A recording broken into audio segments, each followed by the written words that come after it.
Hello and welcome back to On the Esky. We've got a bit of a new crew in today. Jimmy the Charman and the Ginger Ninja Steamer have been otherwise engaged, but we do have Chris Pappas, the Pappy, back to join us. Until I fall asleep. Until he falls asleep. Hopefully after the podcast. Yeah. Too much partying last night. Take bets on that. Yeah, it was a good night last night. So, of course, myself, Sean, is back, and as well is Peppy after a hard day in the field, playing some cricket. Yeah, big win by the Ams, 319 on the board. Well done, boys. Nicely done. Got a nice little red nose there, just in time for the silly season. Rudolph. Hey. They call me Rudolph. So, On the Esky is a sports podcast where we will cover all the domestic and international sports big stories of the week. We will start off with the domestic sports and we'll go through the cricket, the NRL, the AFL, and finish off with the Tri-Nations and the rugby. And then we'll go international to wrap up the NFL for the week, a little bit of NBA news and the race in the F1, and finish off with maybe a little bit of EPL at the end with some boxing and mixed martial arts thrown in as well. But I think we'll start off locally with the cricket for the week. So what's the big stories, Peppy? Yeah, so massive news obviously this week with David Warner and Will Pucovski getting ruled out of the test team. Warner, And Pucovski. Ooh, I didn't see that. Warner. I thought he was likely to be his replacement. But yeah, so it looked like that, and then there was about 2 overs left in the India A versus Australia A game, and he got clocked on the lid, and he was down for a little bit, walked off on his own accord. But obviously Will's got a little bit of a concussion history, and they've put a line through his name, and Warner is confirmed out with that groin strain. Yep. So Australia is going to be looking for some openers. Marcus Harris been pulled into the side. Yep. There's some talk about Sean Marsh. He's making some runs. He's 38 years old. He never goes away. You can't get rid of him. You shake your head. I think it's a 50-50 chance that S. Marsh is opening the batting for Australia in the test match, which starts Thursday, broadcasting here Sunday evening in Australia. I'll just run through the side quickly. Obviously, Tim Payne retains his captaincy. Yep. There's a few months left. I think it's April before Steve Smith could possibly take that back. Be interesting decision to see what they do after the summer of cricket if he does retain his captaincy's spot. Obviously, Remind me to ask you about the captaincy in the T20 games because it was interesting. I think the third one. Yeah, well, that's right. Finch missed out, so yeah, and Smith can't do it until April. Sean Abbott, Joe Burns, Pat Cummins, Cameron Green, Josh Hazlewood, Travis Head, Manus Labuschagne, Loose bus change. Nathan Lyon, Michael Neser, James Pattinson, Steve Smith, Mitch Stark, Mitch Swepson, Matthew Wade. We've ruined Pappas here with loose bus change. You haven't heard that one, have you? It's just funny every time. It's pretty good. He's actually, I think he's ranked 3rd in Test match cricket by the ICC rankings, so he's really coming along really He's been nicely. playing well recently, yeah. Yeah. So it'd be interesting to see who they go out of that. I think that's 14 there. 15 by quick count. But 15 by your cut it down count. to 11. Joe Burns can't buy a run at the moment, and he's been dismissed very cheaply for Australia A and Queensland before that. But he's sort of incumbent. Yeah, yes and no. Because it was Warner and him last series, Yeah, it summer. was a long time ago since that last test, nearly 12 months. But I do believe it was Warner and Burns. But on form, I don't know if they can pick him. No. Because what did he get in the Australia A versus India A game? I think he's got naught, not much, and naught. Yeah. Not what you want going into the test series.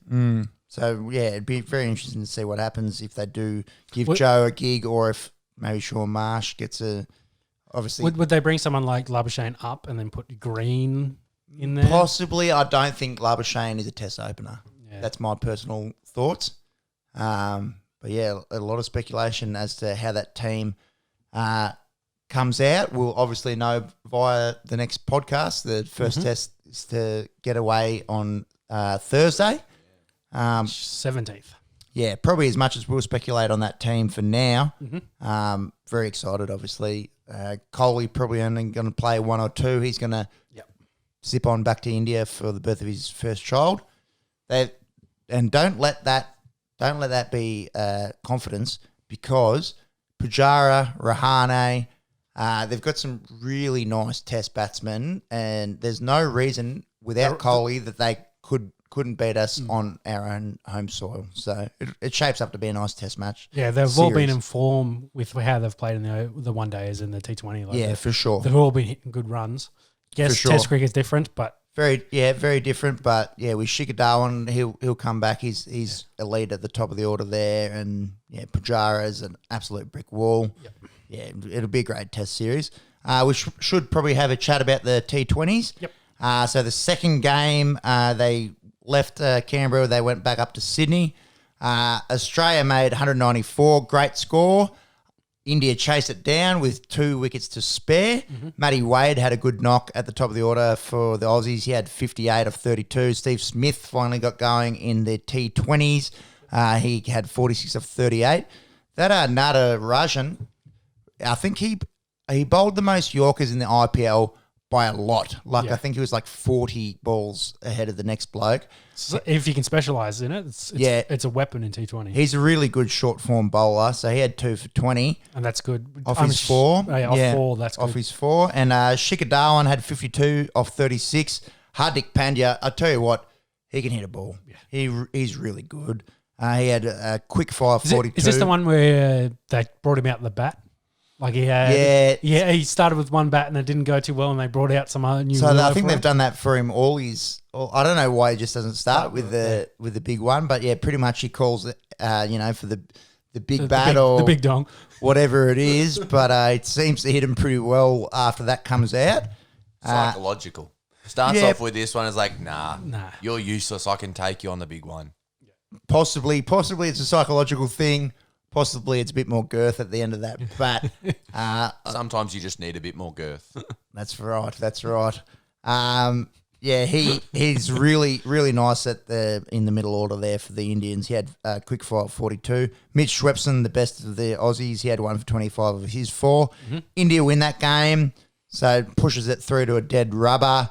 It was actually Australia win this game, and it was India's first 2020 loss for the calendar year. So what was their streak? What did it end up being? I think they got 10. They did get double digits? Yeah, I thought it was 10. I think they got 10, which is no mean feat. No. Somehow they're still third in the ICC rankings. Don't ask me how that works. It must go further back than. Yeah. I thought India would probably win this with Australia only getting 186. Like they chased that down easy enough in the first 2. But I suppose Swepson got a few good wickets, so that helps. Mitch Swepson's really nice at the short format. Matt Wade again on fire. He had 80 opening the batting. And the captain for this game. Yes, so Aaron Finch out. Steve Smith can't be captain. So Matthew Wade gets his first gig as the Australian captain of the 2020 side. And there was some talk about him possibly missing out on the Test side, but he's kind of hit a bit of a run of form with the bat. Yeah. But T20 different. Yeah, can you compare T20 to Test match form? I think not.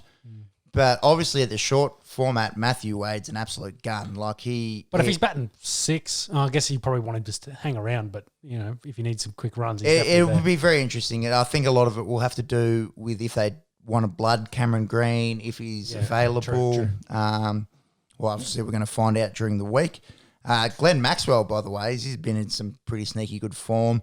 He had 54 of 36. And Natarajan and Washington Sundar, the best of the bowlers for the Indians. Did you see Steve Smith's drop on Coley? I did. It was out in the deep, and didn't it just... It was a chest mark. It was. Should have taken it. Yeah, he swallows that 99 times out of 100, maybe 99.9 times out of 100. The only thing I think is, has, corona and a lack of cricket played some sort of effect in the fielding. The Indians have been very ordinary in the field this series. Possibly something to consider. Yeah, but they would have come straight off the IPL, so you would have thought they've at least been playing some form of cricket. Yeah, you'd think. But again, fielding and that's maybe it's T20 game, so you would have thought that they would have been doing some sort of fielding stuff, unless they're just focusing on batting and bowling and fielding is very much the third in the T20. I could imagine down at training how it goes. Probably Virat or Steve Smith saying, "Yeah, fuck off. I'm not catching balls." But you know, and then like it could be more of a mental thing because the mental stamina required for just paying attention, even in a short format game, is completely different in training where you get to have a bit of a joke around with the boys while you're there. Whereas maybe it's the focus coming into the game, perhaps. Oh, I bet you he'd be his hardest critic. Oh, he is. He is his hardest critic, and he was very disappointed himself putting that one down. In the end, Coley did get a massive score, but they still won. So. They did still win. Didn't cost them that much in the end. Just an interesting note I thought to pick up on.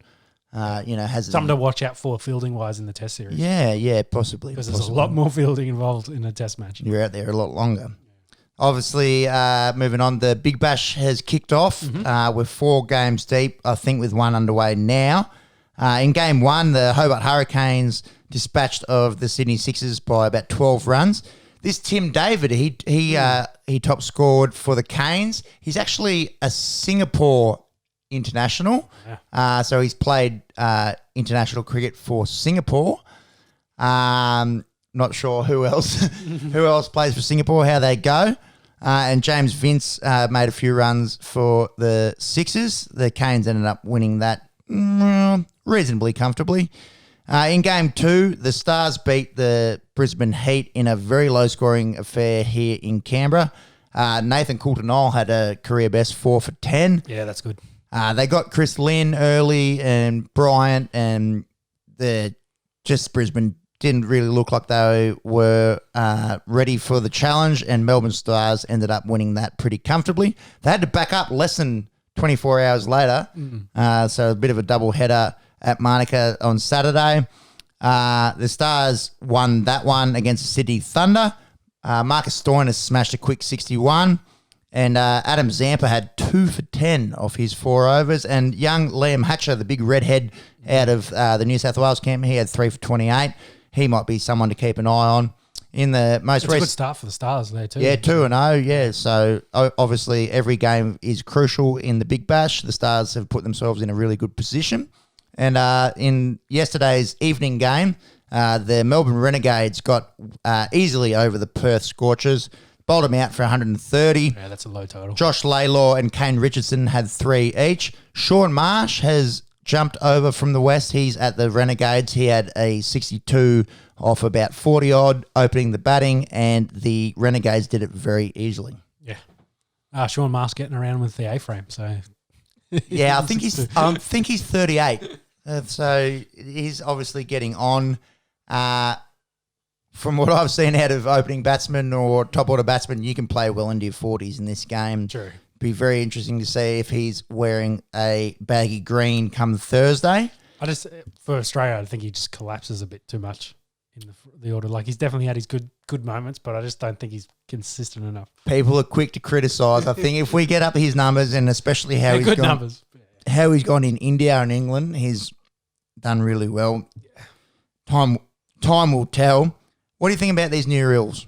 There's obviously 3, so we've got the Bash Boost, which is you win a competition point if you win the first 10 overs. Yeah, I'd say the Bash Boost is probably one of those things that you'll notice maybe more towards the end of the season. Yeah. At the moment, it's like, it's just an extra point, but it may be a bigger point and big difference when you get towards, like, are we going to make the finals, or how far are we away?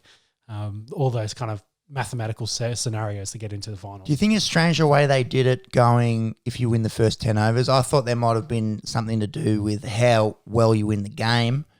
You know, say you win by 50 runs, or you win by 9 wickets or something. Maybe there's it's kind of odd because it kind of say if you start really well and then you collapse. Correct. It still rewards you for your first 10, like you're playing well, but you haven't completed the game, so you've still had your collapse. So it's hard to say. It's going to be weird. I think this could have been something that's introduced more for the fans, really.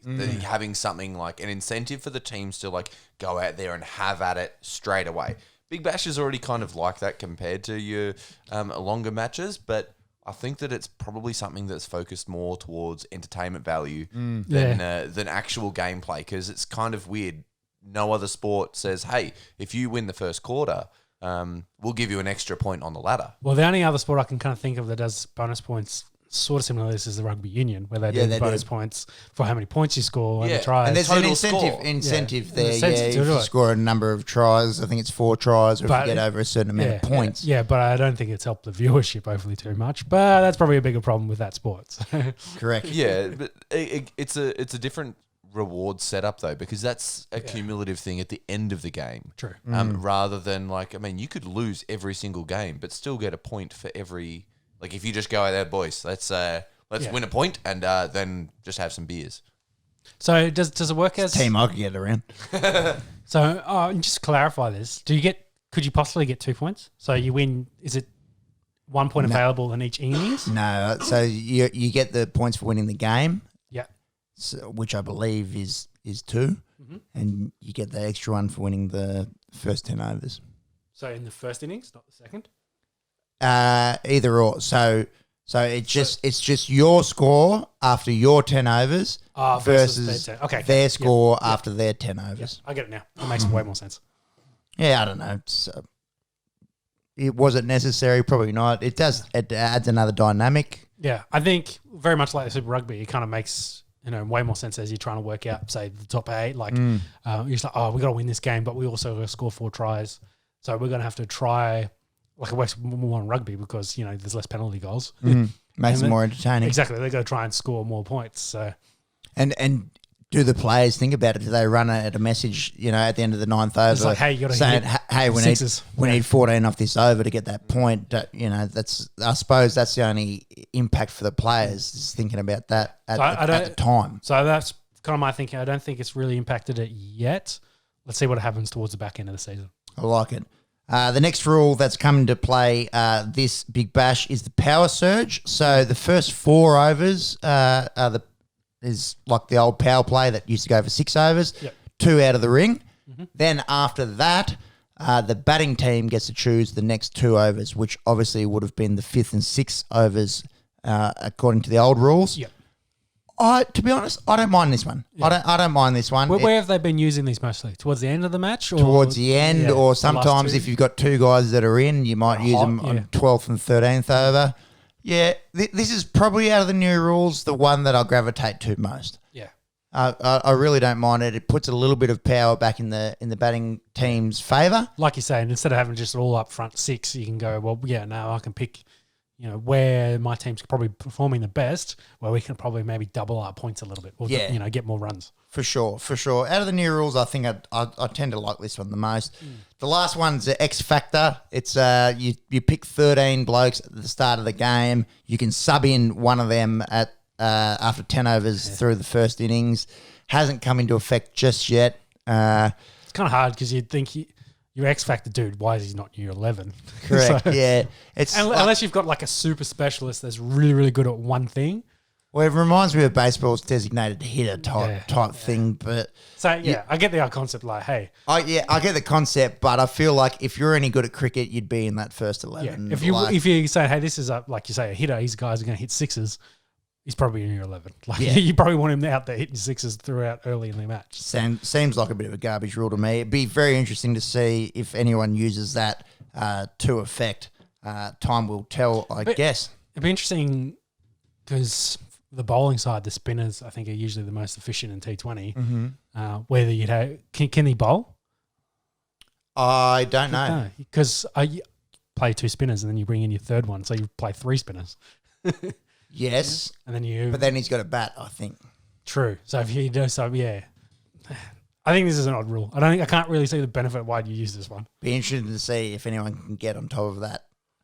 That's about it out of the cricket news this week. We'll obviously keep a close eye on the Big Bash. And that rule only really makes sense if you've got like 12 dudes that should be in your starting 11. Like you've got an extra dude that, depending on matchup, you roll in. But I don't think the amount of names, the amount of guys playing cricket. We'll wait and see. Yeah. We'll wait and see. Anyway, next week we'll have some test news for you. Obviously, we'll be... Depending on when we do it, what day? Depending on broadcast, probably halfway through the test. Yep. Can't wait. bit of Test cricket. The Aussies haven't played a Test match since the Sydney Test of last season.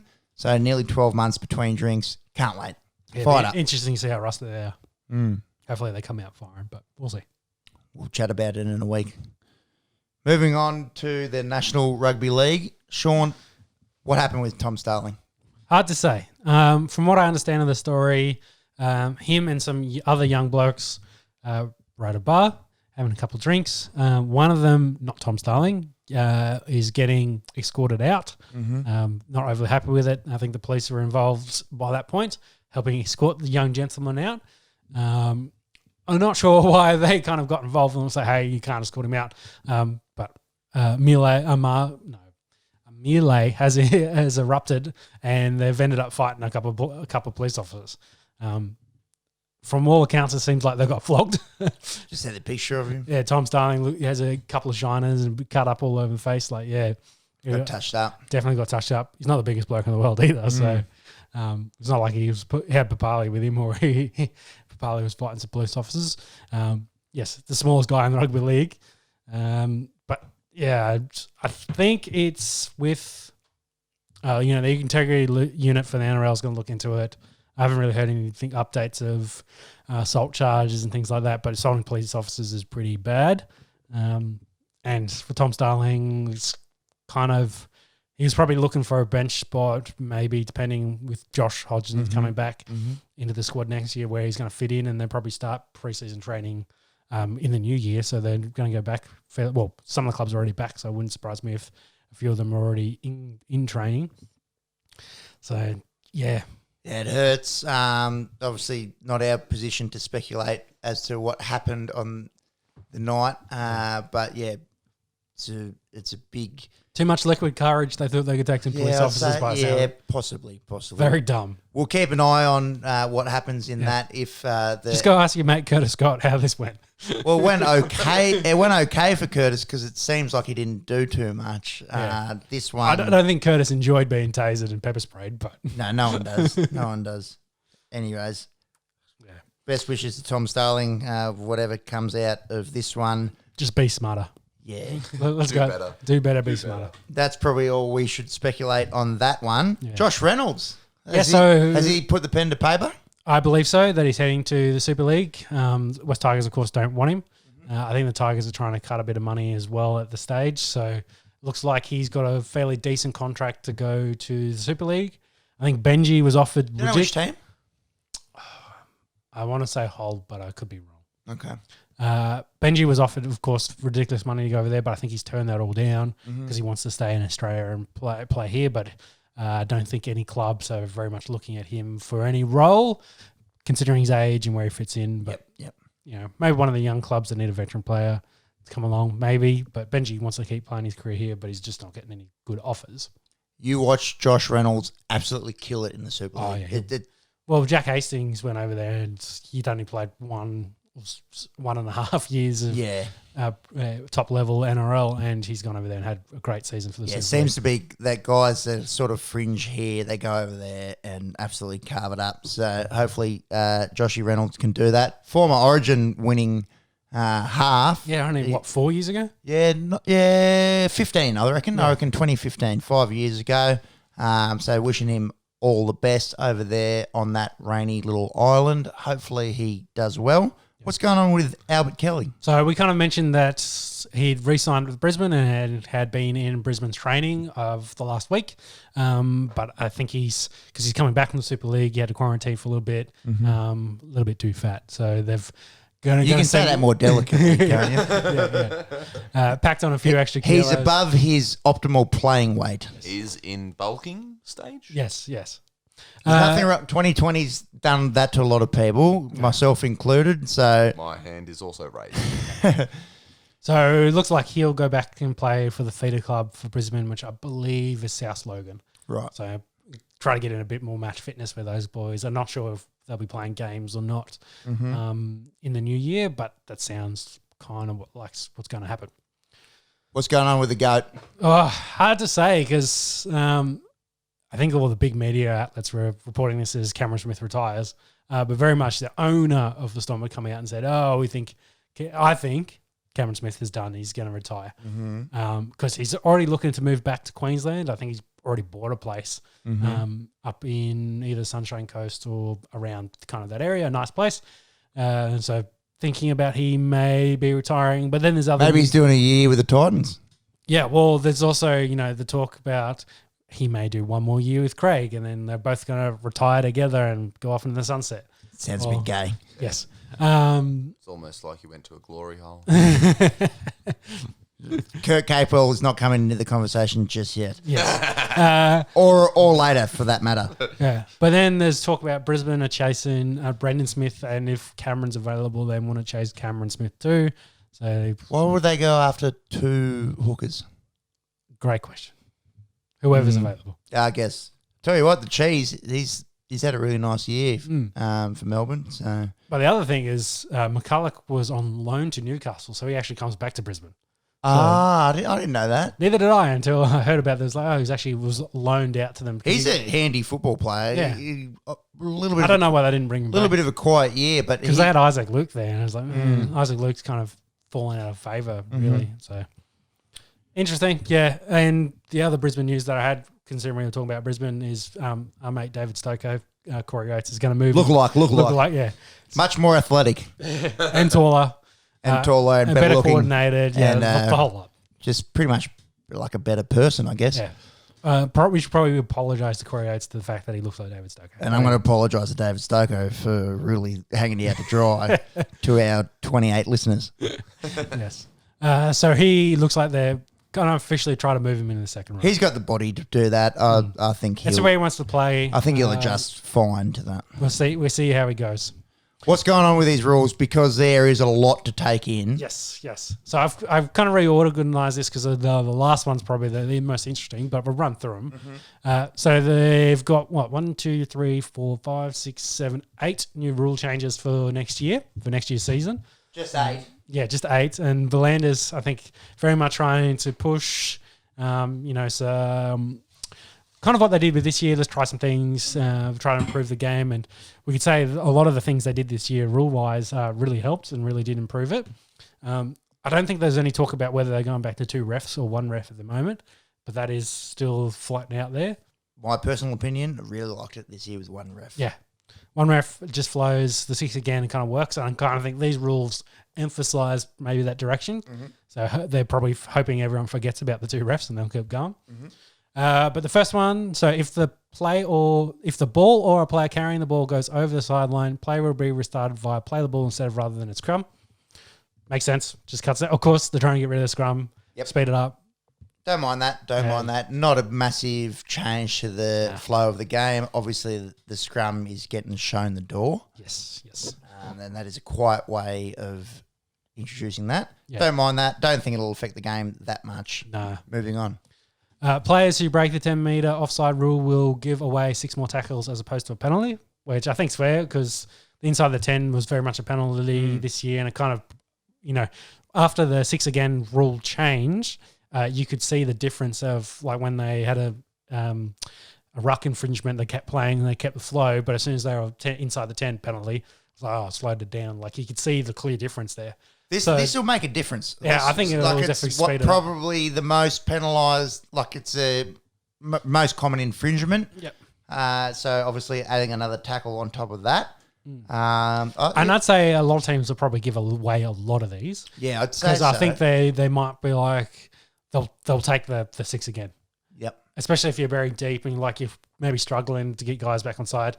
Yeah, we'll take the 6 again and then hopefully recover in the next 6. Because you're saving 40 metres essentially. Yeah, don't mind this as a rule. But it keeps the flow going. So players will be penalised for leaving a scrum early before the referee calls break. I already thought this was a penalty. So I really like this. Yeah. I do think it's meant to be a penalty, but they haven't really policed it. Yeah. Yeah. It's something that guys do, especially if they're, just sort of pretending that they've got their head in there as a lock and then they pretty much ready to take it to make them tackle. The big one I like this. The big one I've kind of cracks down on is the fullback who goes in as the last guy. Yeah. And then he gets out really early and then tries to get across back into position. Yep. No, I like this as a rule. But I don't get this one with if you're trying to remove scrums, why add a penalty that they can make scrums better. Anyway. Maybe they're not trying to remove scrums. Yeah. Maybe they're trying to tweak it a bit and say, hey, we're going to improve the scrums a little bit and take a few away and then we'll see how these go. Then we might put some more back in. Maybe they're thinking, we just want this game to be more like rugby union. They're really kicking goals. We're really enjoying those 15-all games. So the next one was teams will not lose their one captain's challenge when a video referee reviews inconclusive and stays with the score.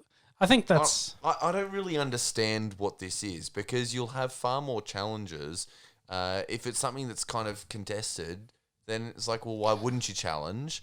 Yeah. Because you're not losing... The risk is very low for losing a challenge like this. I'm not convinced about this rule. And it doesn't really read real clear either because if it's inconsistent, then you're saying, well, it's ref's call and it's with the ref and how the ref called it.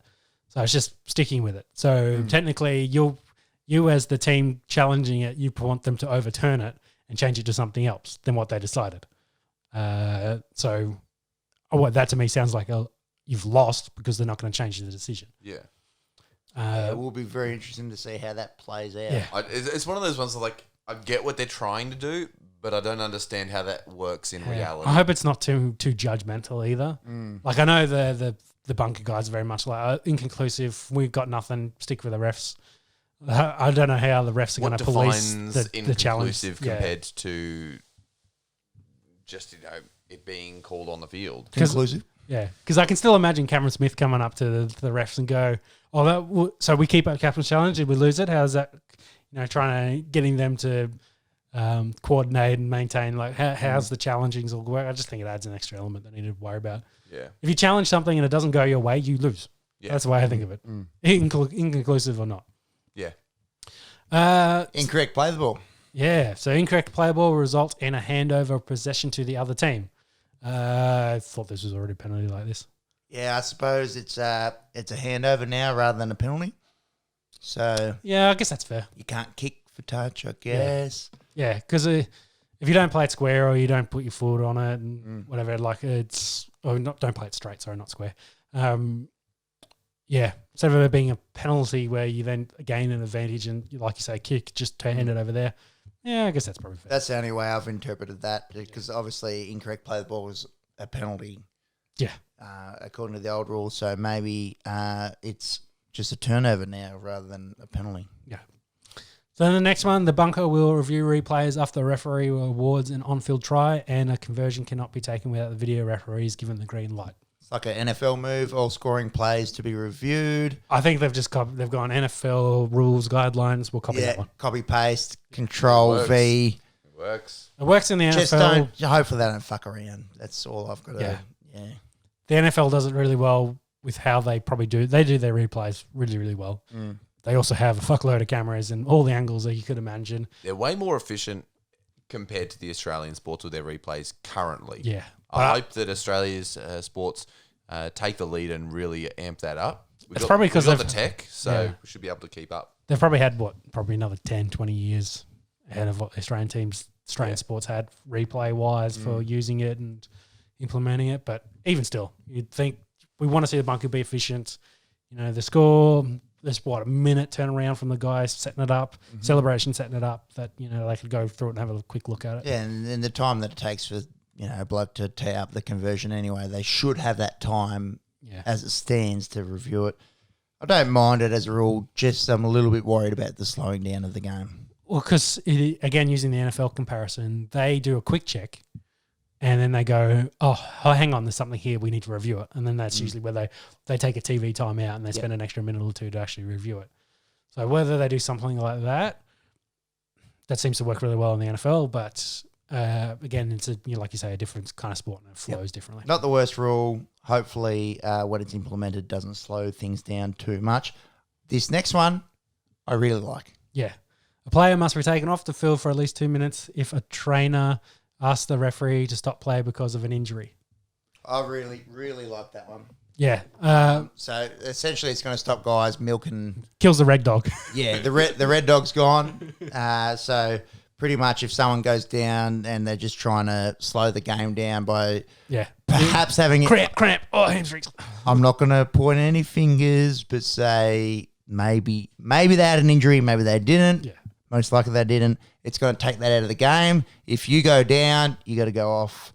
I like this. Yeah. I think it's really good for the game. Again, they've just scrolled up the NFL play rules book and gone, oh, you must sit out a play if you go down injured. All right, out you go. Perfect. Well, Yeah. 2 minutes as well. It counts as a substitution? It's a bit, 2 minutes is a long time. So, Yeah, so- well, I don't think it counts as a substitution. It's more, If they substitute. they probably get a bloke off, you stand on the sideline for 2 minutes, get checked out, and then they send you back out there. Mm-hmm. But, yeah. I like that. That's my favourite of the new rules to be Yeah. implemented. It'd be interesting to say they take you off for your 2 minutes, and in that 2 minutes, they're like, oh, he can't go. So then do they charge you that substitution? It'd be interesting to see how that works out. How it comes, yeah. I like the intent, though. It's Yeah. nice intent. Yeah. But the last one, the big one, Probably the biggest. field goals, usually worth 1 point, will now be worth 2 points if taken from more than 40 metres out. How many field goals get nailed from outside 40? Not that many. Not many. I can remember like 10 years ago, Todd Carney hit like a 44-metre one. Like Sean Timmins nailed one off his left boot to get New South Wales Origin win probably 15 years ago. Yeah, it's usually they try to get in that 20-metre range and then kick it from there. Like they don't try out 40 is a long way. So they don't try it very much. If it's worth 2 points, do they try it more? What's the rule on? Is it a change of possession if they miss? Yes. Yeah. So if it goes dead, it's a 20-metre tap, 7 tackles. Yeah. If it falls short, it's just like a regular Live- kick. Yeah. Play on. I don't see this coming into play that much because it's a pretty risky thing to do. It'll come into play towards the end of the game or maybe the end of the half. That's what I'm thinking, Pap. It's not the end of the game; it's the end of the half. Yeah. I think if you can have a ping, when you could have just put a bomb up or whatever, I don't think it's going to change the dynamic of the end of the game that much. I think the end of the half might change a little bit. Yeah. There might be a few Steph Currys trying to nail a halfway shot before the buzzer before the end of the half. Yeah. I think the only risk with this, and I don't think it's going to happen anytime soon, maybe in the future you'll get some guys, absolute sharpshooter, but you could technically control the ball for the entire game. You could get it up. Yeah, if you get the kick it, you nail 2, you get the ball back. Take it down there, nail another 2, go back. Dear nail God. exactly. Kickers are people too. It's going to be rugby union. Exactly. Close at AFL almost. But you could theoretically have 100% of the I feel possession if sick. you did that. But I don't think anyone has that skill kind of in the league at the moment. Mm-hmm. But yeah, maybe in 10 years' time you have that bloke that can just nail 40-yard field goals all the time, and then you're in that situation. Very interesting rule change. Probably my least favourite out of the new rules. Yes. And I don't think this affects Golden Point too much. It's probably the one thing they didn't address with this, but Golden Point is very much field goal fest. Mm-hmm. I wouldn't mind if they, again, go have a look at that NFL rule book and go, let's go try first. If you don't score a try, then you go to the field goals. Like give that first possession, you need to score a try kind of thing. Go that way. See if you can work out that rule, because You got Peter Valandis in your contacts? Maybe just give him a call, let him know. Because I think that's probably the biggest issue with Golden Point is it's usually just everyone just Field goal fest. field goals, and then we had the games that ended in draws this year were blokes that had 6 or 7 attempts at field goals in that 10 minutes, and like it was just, I don't want to say it's dreadful, but it is kind of just like, oh my god, this is kind of useless. It's kind of fun to watch though. Yeah, but it's just whether I don't know how you work in the golden try bit, but you try, because tries are what you're after. So the NFL realizes like we don't want field goals, we want people scoring touchdowns. So People pay for touchdowns. If you were to pilfer their rules, you go try ends the game. Yep. And then what you say, penalty goal or field goal, you get it. the other team, set, exactly. The other team back. gets it back to then score their field goal to equivalent, or if they score a try, they win. Be very interesting. Because I think that again makes it more interesting than trying pot shots for field goals for 10 minutes. Yeah. Valandis, if you're listening, you can change the rules and we'll just take 60% of the new profits. Thank you. So that wraps up our news for this week in the NRL. We didn't want to go too much into the glory hole, but that's out there. It's another story. You can look it up. I don't know what you're talking about. So we'll move on to the AFL. He didn't know. The only real big news out of the AFL was the AFL draft was on Wednesday night. I don't think we'll run through all of these picks. Nah, I've kind of just picked out. Well, we've got the first round here. Let's go to the top 10. Yeah, well, I think the big story, and Mickey covered it pretty well, was the Doggies moving up into one with the academy talent, or I can't remember the exact word for it. Some kind of dodgy rule. Yeah, but they essentially bid for it, and the Doggies had a bunch of extra picks and power that they got as part of their wheeling and dealing in the off-season. So they matched the Crows' bid of this number one. So they, of course, got that pick. And You having a crack at the name? nah, you can have a go, mate. Jamara Ugle Hagen. Yeah. Buddy 2.0 is what they're talking That's about. what they're saying. That's what they're saying. First Indigenous fella to go number one pick since 1999. The Dogs, they could use a big key forward. Mm-hmm. Hard to have an immediate impact, you'd think, as an 18, 19-year-old coming in as a key forward. You think of like how Cameron Rayner's done, for example. Slow. Slow start, Yeah. but Got to build your body up. Got to get into guys it, got to grow so- into their bodies, and massive for the Bulldogs to, they've obviously done well out of the Trelaw deal. I think they'll be a real contender this year, the Sons of the West. Moving on to the second pick, the Adelaide Crows. They stayed local. Yep. They got big Riley Philthorpe. He's 201 centimetres, 98 kilos, 18-year-old. How you going? Hope he stays in Adelaide. I think that was kind of what they're after. Let's get someone who's kind of local that hopefully wants to stay with the club and not disappear. And when you're that big when you're 18, he's only going to fill out. He may get taller. You got him listed here as key forward. I've got a funny feeling he'll play ruck. Yeah. He could easily put another 10 centimetres on, possibly. Another 2 or 3 inches. Yeah, Be 210 or something. when you're that big when you're 18, it's when you're 21, 22, you're going to be scary. Yeah.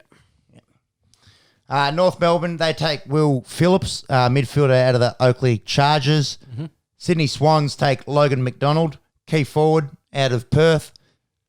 Big wraps around him, big body for an 18-year-old. The Swans also had the 5th pick. Mm-hmm. They take Braden Campbell. He's a midfielder out of the Swans Academy. Hawthorn takes Denver Granger Barris, key defender out of Swans District, Perth.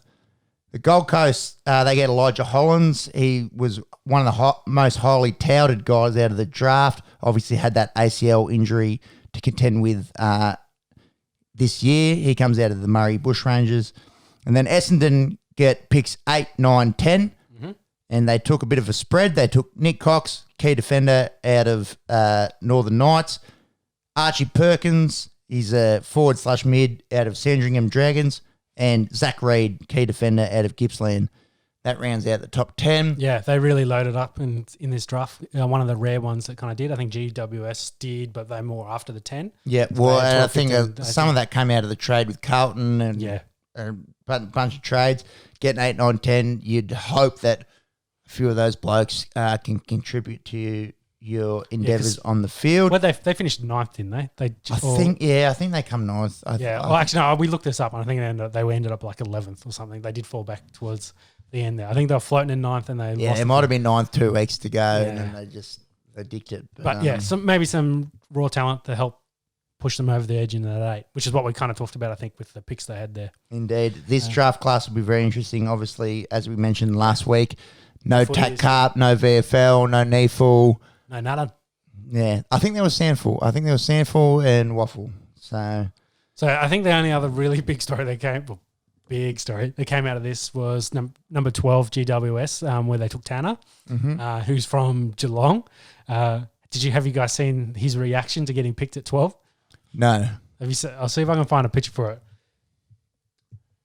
Was it enthusiastic or rage quitting? I put my money on rage quit. That's a picture of his face. That's the face he made basically for the 5 minutes after he got drafted. Okay. So no emotion. Let's go with that. So everyone was thinking, was he annoyed for the fact, Victorian played in the Geelong area. Mm-hmm. That's where he's grown up, and now he's going to Sydney. So there is some talk that he less than impressed with where he was going.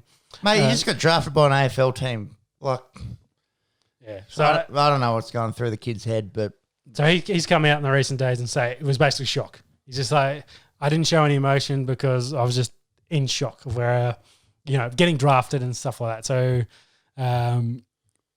we'll see. Buy that. We'll see. I reckon that's a cover. Give me 3 years if he's still there, then yes. If not, then yeah, he didn't want to be in GWS. he's not winning any Academy Awards anytime soon, that's for sure. Yeah, well, it didn't help GWS's story because not a lot of blokes want to be in GWS at the moment. Apparently. That'll do us, I think, for the AFL draft. Obviously, a lot of guys got picked up. Jump online if you want to catch up with all the latest in that. Yeah, because how many rounds do they do now? When I quickly scrolled through it, I was like, oh, there's 4 rounds of this. Yeah, there's a bit. Yeah, There's a lot of guys got picked. So yeah. What happened with the rugby? So the note. Not a lot. Yeah. Yeah, I basically said the Wallabies were. The word I used was pitiful. They did draw with Argentina a couple of weeks ago, and they went into this game saying, "Hey, we need to have a good showing." Mm-hmm. They did score some tries in this. The Aussies had a shot and goal with on the 78th minute, so with 2 minutes to go to win the game from 48 out. The kicker, I think it's Hodge. Yeah. Push that long distance. Yeah, long distance kicker. Yeah, long distance specialist pushes it right white. So of course they missed that, and then they draw that game against Argentina. So New Zealand wraps up the. Yep, won it easy, and Aussie's probably back to the drawing board. I think they wanted to get more out of this game and probably should have played a bit better. But you say back to the drawing board? Yes. Interesting choice of words. But what was my final point going to be? You fucked me, Peppy. Must have been good. Man, I've had a complete mental blank now. Anyway, the Wallabies need to improve. I think it was going to be the main thing that they haven't done enough in this. They've kind of tried a few blokes out. That was going to be a point. They drew in this game. They could have played better. But got a caveat. It was absolutely pouring rain during this game, so that does make it a little bit hard to score points. Well, should we wrap up the domestic week sport? In Australian sport and jump across to the ditch? Week 13 of the NFL? Correct. Pappy, do you want to take on Monkey's role or Mate, Oliver, all over it, fire away. Well, what was our first game there? Yeah, the Browns beating the almighty Titans, and the biggest thing that they've done well here was keeping Derrick Henry low. Final score was 41-35. Yeah. Don't know if that was indicative of the whole game. No, so I think the Browns led at the half 38-7. They probably let them creep back in a little bit to this. Baker can't knock him. 334 passing yards, 4 touchdowns, no picks. Sean, what happened? Yeah, well, my chat was they're not for real and they might get found out in this, but Baker had an unreal game. Titans busted a bit of coverage, letting in some big touchdowns, of course. Yep. So keeping Henry to 60, you got to prop their defense for doing that. I think he fumbled as well. So. Yeah, and I think some of it might have been they were behind big, so weren't feeding him as much as they normally would. Which is probably what you want to do against the Titans. Get out, get early, make him pass instead of run the ball, let them take the ball out of Henry's hands. Browns go 9-3. Yeah, and... Are they a good team? I'm going to say yes. Well, yeah. We have to start taking them seriously. Yeah. I'm going to say they're a good team. Are they going to win the Super Bowl? Probably not. Probably not. And after Jacksonville got their win, they're still, 2 games back? So, yeah, if the Browns keep winning, it's going to make it very hard for, not Jacksonville, for the Ravens. I'm talking about Ravens to catch them. I've got no idea where we've gone there, but I tend to agree with that. Ravens. I just combined Ravens and Lamar Jackson together and got Jacksonville. That's how my mind works. Jacksonville. Yes. What you see what happened in the final seconds of the Raiders-Jets game. So the Jets, the worst defensive call in history. The Jets should have probably racked up their first win for the season. There's one play to go. There's, what do you reckon, 45, 50 yards out from scoring. Engage 8. They engaged 8. They sent them all on Madden. Everyone went and they blew a coverage and lost. Yeah, well, the corner played pretty average coverage in this as well. Let him behind him, but it's Henry Ruggs too. Why was he there by himself? Yeah. There should have been 8 guys back there. That is a horrible fucking call. Yeah. That is disgusting. I can't remember the exact numbers on this, but in the eligible plays with the time, the distance, and the setting all factored in, since the 2000s have kicked off, there's been about 250 eligible plays. The Jets were the first team to do what they did. Yeah. So 250 Hail Mary type, end of the game. Everyone's playing smart. And let's put some defense back there. And they're the only one. They should have rushed 3, had 8 blokes sitting in the end zone. That's horrible. That is... Yeah. As blokes that grew up in Australia, we shouldn't know this sport from a bar of soap. And we're watching that just going, that is gross. How difficult do you think it was for Derek Carr? Yeah, Derek Carr to not just piss himself laughing when he got to the line. Yeah. He would have walked up and gone, boys, they look like they're blitzing I think here. We got this. Horrible call. Obviously, the aftermath is the defensive coordinator gets a sack. But Gay still has his job. Well, I was thinking about this, though. Why didn't they give him a promotion? He's doing exactly what they want him to do. He's tanking for Trevor. Exactly. They lost. That's what they want, because if they win this game, they're now drawing with Jacksonville. That's the only reasonable explanation. But, the thing is, Sam Darnold's not a horrible quarterback. No. There's just... The Jets are a horrible organisation. Let's put it that way. Everything else is bad around there. They've got some... Trevor should be like, I'm going to play another year of sports. Trevor will have the same reaction as what's-his-face going to GWS if he goes to the bloody Jets. Yeah. That call was so bad, it makes me think there might be a conspiracy. That defensive play call. What have they lost now? 13 straight. Or 12 straight, depending if they've had a bye. 12, I think. Yeah, and your head coach is still employed. Of course, he's doing a good job. So they're definitely trying to lose. They're 0-13, actually, because there's 4 rounds left. Horrible situation there in New York. Yeah. I like to believe in the integrity of sport and think that was an aggressive play call. Yeah. I've heard plenty of people talk and say, it's hard to play to lose in the NFL.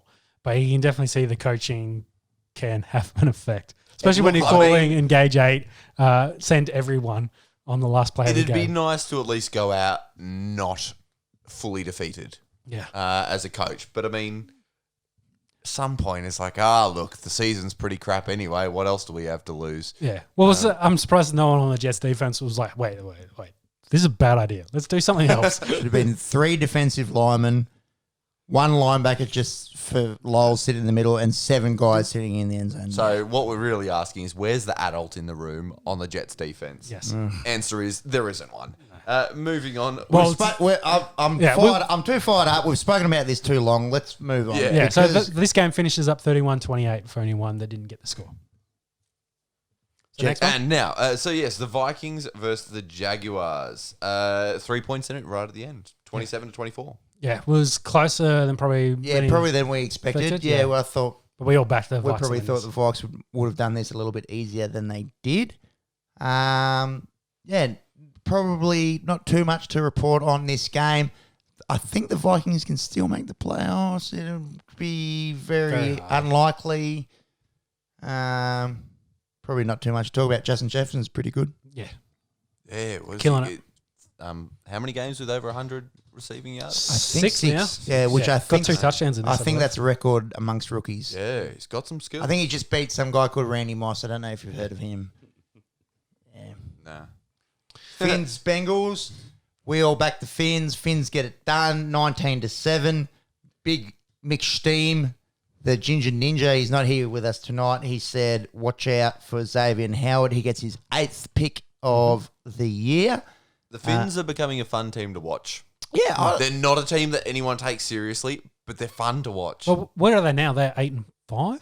No, I think they might be 9-4. Can someone get that up? Because I thought they might have been 6-4 into Denver and then they lost there. Maybe you're right. 8-5. Have a look. They're actually not bad. their defense is very good.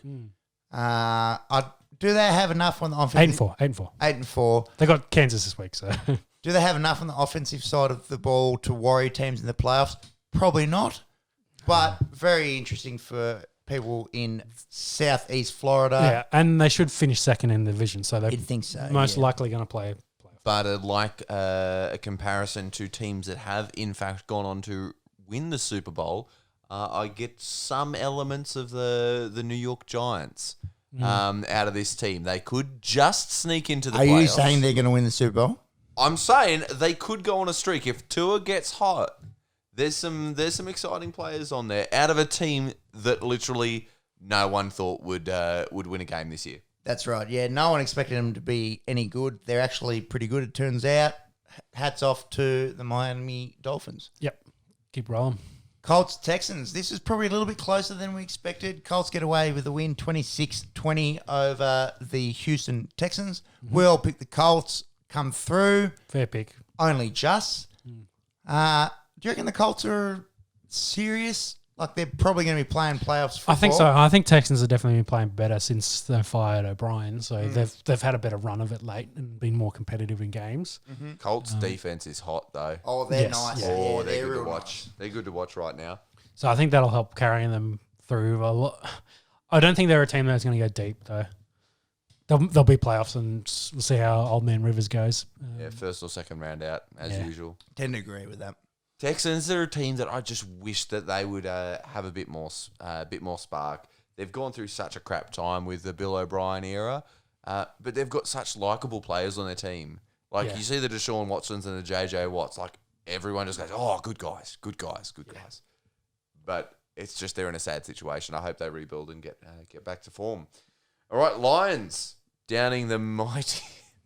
They're not mighty. Downing the Bears. Was that 6 in a row that the Bears have lost? Yes, they're 5-6. No, they'd be 5 They'd be and 5 something. and 5 5 and and 7. Yeah. And I think they started 5 and 1. One. Yes. So Trubisky's first game back, I think, starting quarterback, and they did score 30, but it's unlike them to score 30. unfortunately, they roll in. They hit up the Lions, who have just fired their coach, so they get some of that You momentum. picked this one, didn't you? Yeah. You said you fire your coach, you win. Yep. That's how it works. What about the unders? I think the line was about 45. They put up 64 between the two of them. That's probably the Bears' highest score in the last 7 weeks as well. But yeah, be fucking up there. Probably neither of those teams have any playoff aspirations. Probably won't dwell on that one too much. The Saints go out and beat the Falcons in probably a little bit of a closer encounter than we had anticipated. Yeah, I think New Orleans much comes out closer. 21 to 16 victors over the Atlanta Falcons. It's like, when was the last time the Saints only scored 3 touchdowns? You're going back a little bit. Well, they smoked the Falcons 2 weeks ago as well. Yeah. When we thought they might be much the same. They just They're a different team with Taysom. like their Now, first true. game against the Falcons, maybe the Falcons just wasn't ready for the Taysom Hill, and they've had 2 weeks to study him and got some more footage on him. Saints seem a bit vulnerable at the moment. I don't think Breeze is playing this week either. So they of course I think have the best record in their division at the moment, They or do.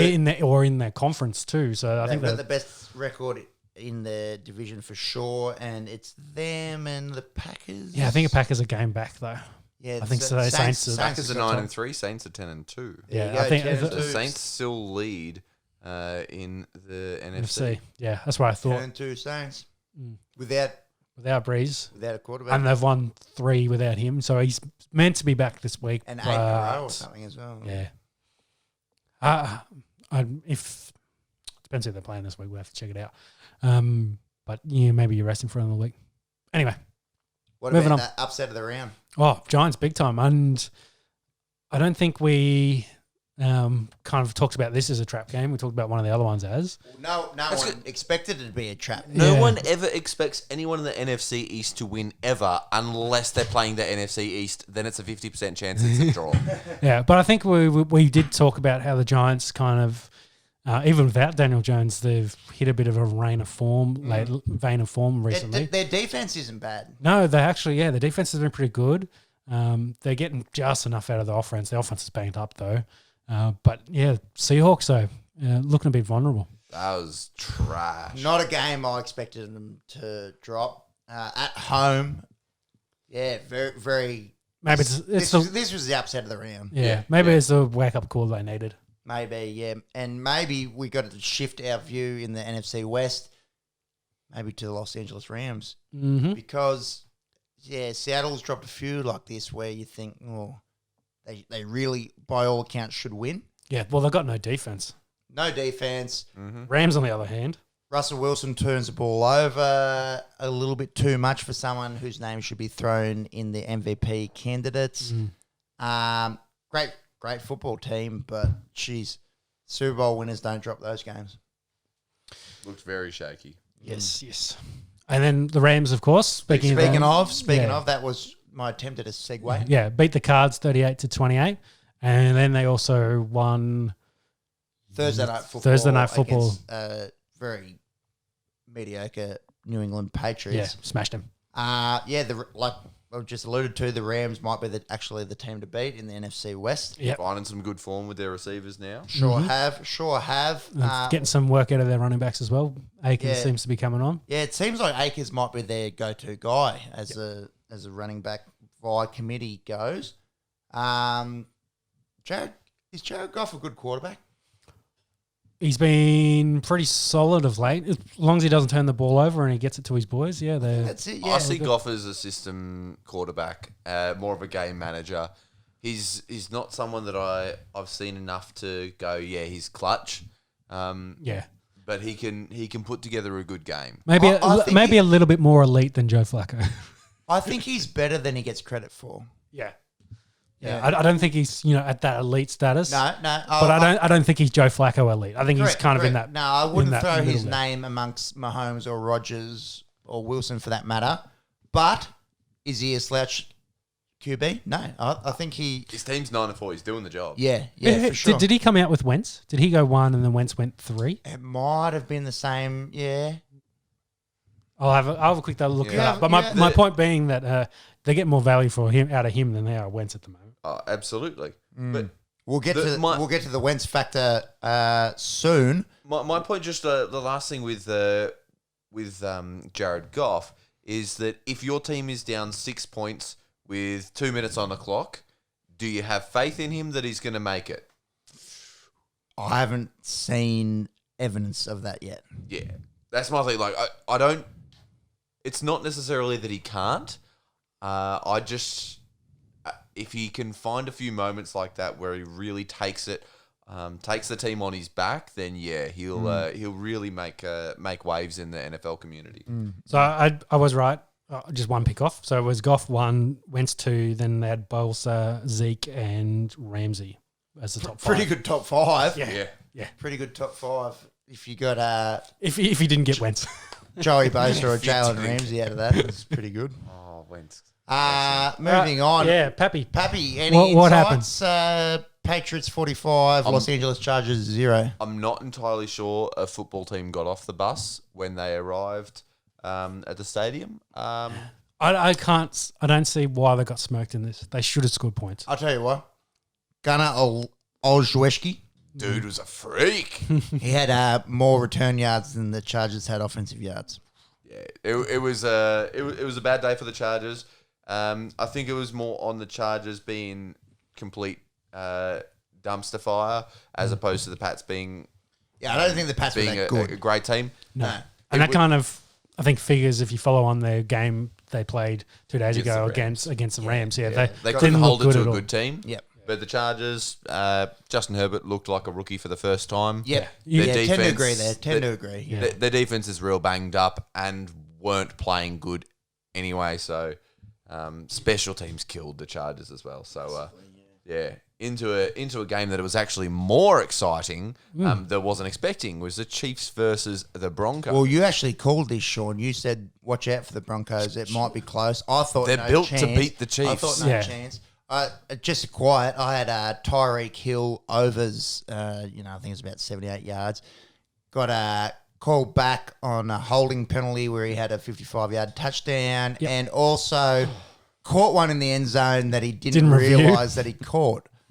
So probably would have had me money there. And won me my fantasy. Yeah, and kill Pappas' fantasy league. Any one of Probably those like things 140 yards that could have gone by the wayside. So I Broncos were good here. You know what the Chiefs really they showed? Red zone finishing. Yeah, well, I think some of this was Denver's D played pretty well, but I think the Chiefs missed on multiple shots, as you alluded to, that they probably should have had. 4 field goals in their first 4 drives, and they got to the red zone every time. They also had no run game in this because Yeah. Bell took most of the lead in this game. I think Edwards-Helaire didn't play. Yeah, and I'm not. I haven't followed CDH well enough to know whether he was hurt coming into this or whether they're just managing some of his snaps coming up towards playoffs. Like we'll use him in playoffs and we'll get Bell some runs here. The Broncos look like a different team than a week ago against the Saints. Yep. They're built to beat the Chiefs, though. Everyone in the West is building themselves to beat the Chiefs. The Raiders, Raiders have gone close. The Raiders have beat them. Well, beaten once and then lost in the that. second time. Yeah, Point that. but went close again. So Chargers probably aren't going to do it. We got close earlier on in the year, They did, then did. lose by 45 to. That was To New with Herbert. It's a weird sort of setup.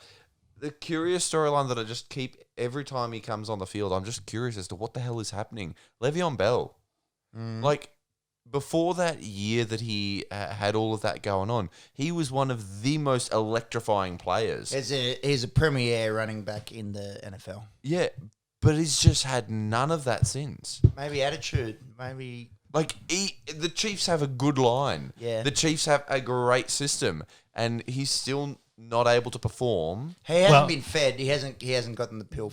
But you look at blokes that played for the Steelers and played elsewhere, and then how are they doing?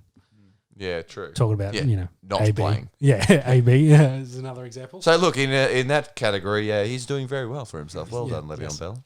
What happened with AJ Boye? So it seems he's also been caught up with Fuller and Roby. They've got the exact same suspension. It seems the story. How does that happen? Do they train together? Or? I'm thinking maybe in the off season that they've all gone to the same performance center and they've trained there, and that performance center said, "Hey, take the supplement." It sounds like the supplement they were taking didn't have listed what they've popped for, so it could very much be a tainted supplement. It's if it was one guy, I'd maybe not believe this, but 3 different guys, same supplement, maybe the same place. There's all the talk about, you should get this checked, get your agents to check that, but it's for a supplement you need to take, and then you're going to send it out for, for someone to test it, do the research. What are you going to do? You're going to send out every single thing that you put in your body. Yeah, it's testing agent. No, it's. Having said that, you can probably, Pappas, you can disagree if you want. A lot of the stuff you don't have to take supplements. You can get most of the stuff you need from food. You just have to eat the right food and shitloads of it. I completely agree with that. Yeah, supplements, of course, is like. It's the word supplement. So it supplements your diet. It's helping you hit those extra levels you need to in a lot easier fashion. But if I was a professional NFL player, I'd employ a chef and say, cook all the things for me. I'm not going to comment. All I can say is here on the Esky, I'm getting plenty of vitamin B. The one thing I just thought would be something that's a lesson learned by now by all the NFL affiliates with the nutrition guys is that there's a list of things that are banned. There's not really a list of hey, yeah, everything's okay. That'd be a longer list, but there's a list of things that are banned. Just don't give them those things. Yeah, but they put their trust in other guys. So, I think a lot of it's trust. Well, the big problem. So this isn't the players. I'm talking about the affiliates, because word will get around in the circles of who talks about that nutritionist or that the person who gave them those supplements, and they won't get much work after this. Yeah, well, the classic kind of scenario with this is, let's say it's protein powder. The guys that make the protein powder could be. So let's say Southeast Asia, for example. Yeah. Not to point at anything. Well, a lot of the stuff does get made, in big vats over there. Yeah. That's how everyone gets corona, by the vats. That's why they test positive to meth. Well, that's the problem though, because this week they're making protein powder. Last week they were making steroids. So if they don't clean the vats properly, that's how you get Trace. the cross contaminants. Yeah. But when they label and sell you that product, it doesn't say may contain traces of steroids in the bottom of it. It's just that risk you take, so unless you send out everything you have and get it tested. Yeah. So, fair. Maybe it's the NFL they could do their own nutrition program. Wouldn't surprise me if some of the clubs could possibly do that, where you go out, do your research, maybe buy American made, or may work with companies that specialize in this stuff, not guys that build steroids one week and do something the other. Good inside that, Sean. So, I actually hadn't thought of that myself. Yeah. Yeah, mate. So thank Rogan for that. I think he's talked, because he's done a whole bunch of his own supplements and very much talks about this, like, hey, we did business with guys that, once you find it out, I was like, well, shit, they're, if you don't clean and do this properly and it leaves traces, like, these guys get popped for a minuscle amount of stuff. Yeah, so correct. Yeah, just hits it. Yeah.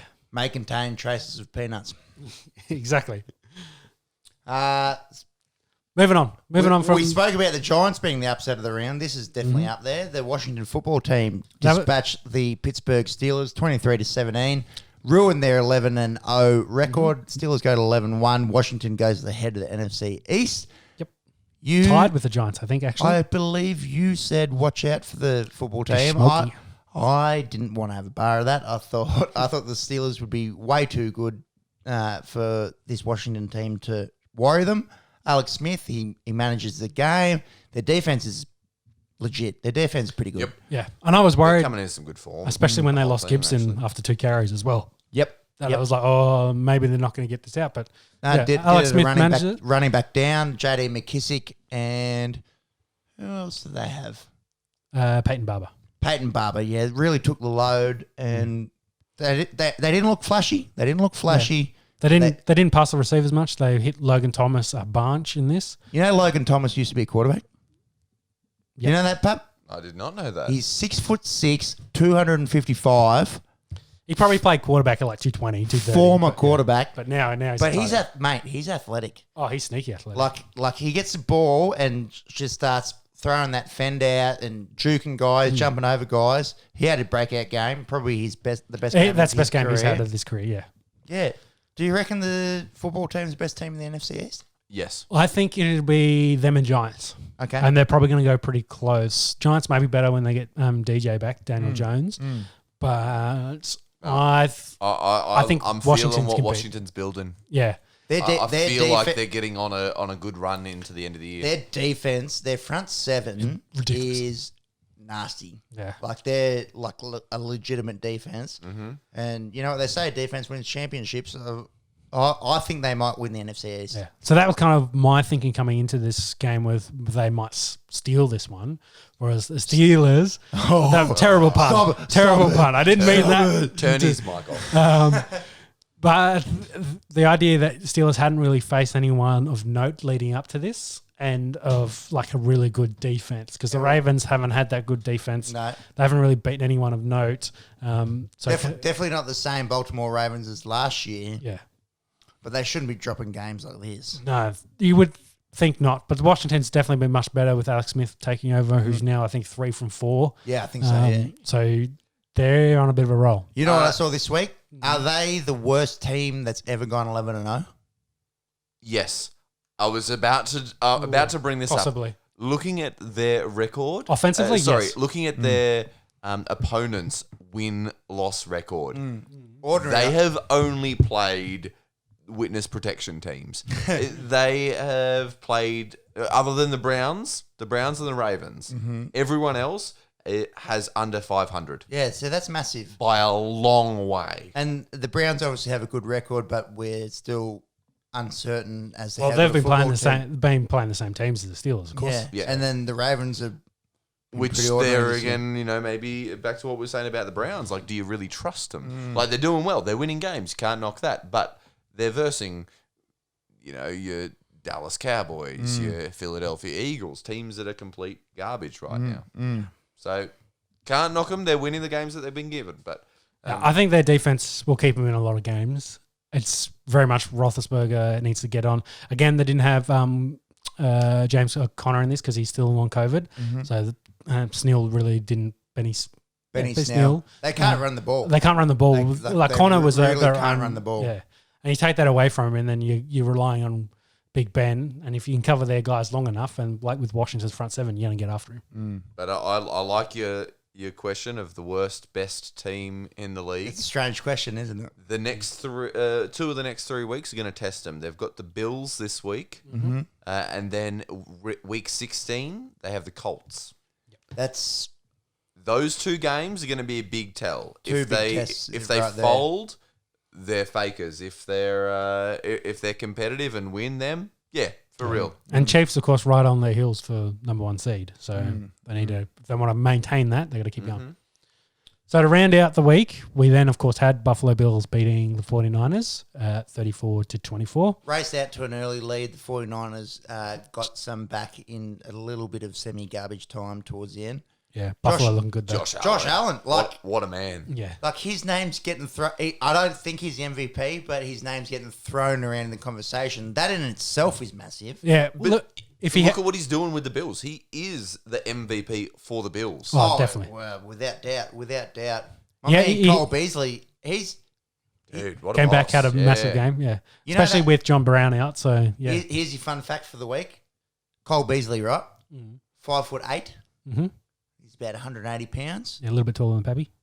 He bench presses. I am Hang on. Hey. We're not getting into that. So says the Avatar. So he's about your size, right? Yeah. Do you bench press 225 pounds 17 times? Holy dooly. Like that's like 100 kilos. that's just for comparison. That's more than DK. He's better on the bench than DK Metcalf is. So he's sneaky strong.